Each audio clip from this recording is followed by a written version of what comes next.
I'm going to attempt to make a wood hammer.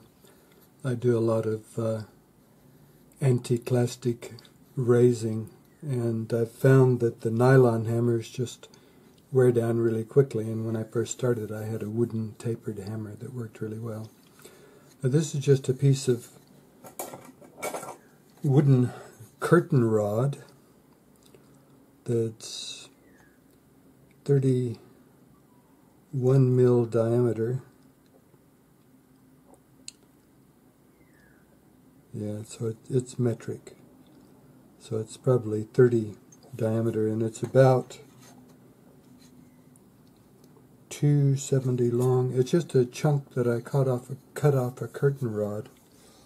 So what I'm going to do is just slice off this much of it to make it into my hammerhead, and I'm going to use this much for my handle, and I'm going to turn this so it's a little bit nicer on the lathe. I have a cheap wood lathe, and I want to turn the upper end so that it's a smaller diameter, so I can drill a hole in here and have it fit in and be able to just make the whole thing out of one piece. So we'll see how we go. So I'm going to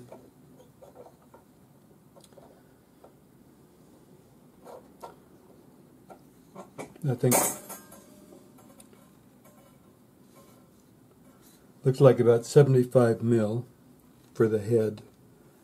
We'll just see how we go. Now this is a softwood, I'm pretty sure. It's like a boxwood. And if I'm successful with this, then I'll remake it in a hardwood. I just have a cheap wood lathe, and I drilled a hole in either end so that it fits the lathe. And I marked the width of the hammerhead on here because this is the part I want to turn down so that it'll fit in the head. So we just put the wood in, tighten the screw so that it holds it in place. Now this is noisy, so I'll just show you quickly what I'm going to do. I'm going to use a gouge, which is like this, and I'm initially going to turn this bit so that I know where it is, and then I'll turn the handle so it's comfortable.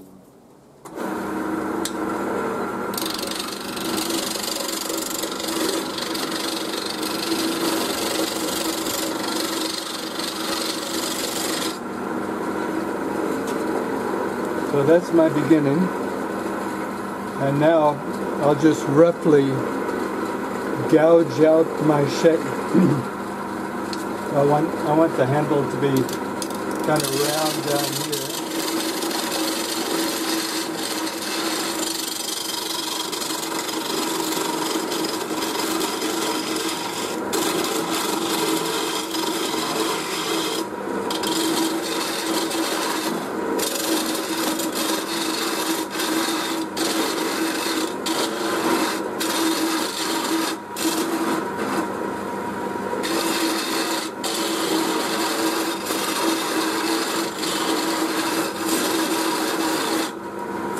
You can see how quickly the shape happens, and since it's for me, from time to time I'll turn it off and I'll check that it fits my hand properly, and it's just that quick.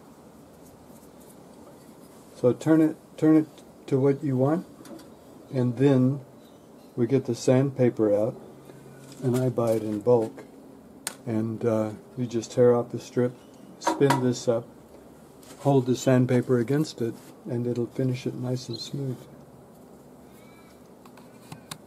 So there's my handle. If you're working with wood and you're sanding fine dust, use a mask. Now, what I need to do is drill a hole in the head and put this in. And you can see I cut this long enough to go right through. So I'm just going to take the brown paint off and shape the end. and that's it.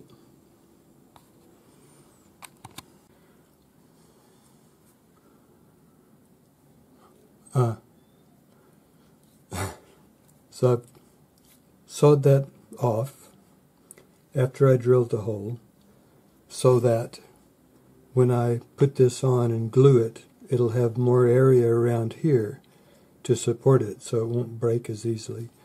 So I'm going to cut a taper on the end with just my bandsaw, and then I'm going to sand it a little bit, sand this end a little bit so I can use it as basically a wooden planishing hammer, forming hammer, and then I'm going to glue it and screw it. So you can see this is just my belt sander that I have unsafely positioned upside down on the floor.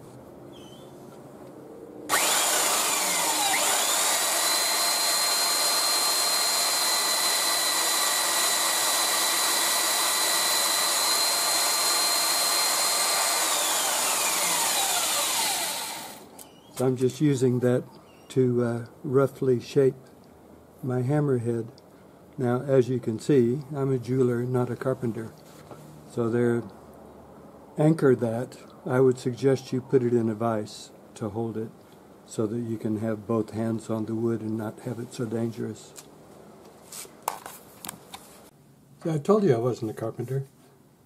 PVA wood glue for this. It'll work better than epoxy. So I have the glue on here, and I'm just going to hammer that in with my rawhide hammer. And the reason for the paper towel is I don't want to splash it on me.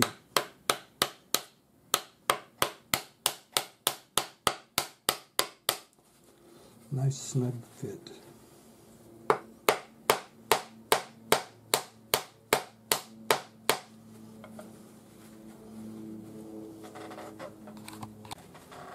So now I'll wipe off the glue.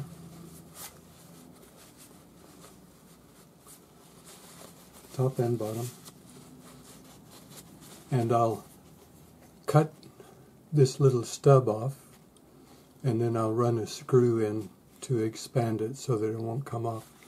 So I'm quite happy with that, my little curtain rod hammer. Ciao.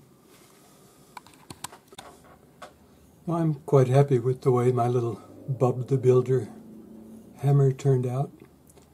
I'm happy enough that I'm going to make it a little bit larger and in hardwood. Nice curtain rod. Ciao.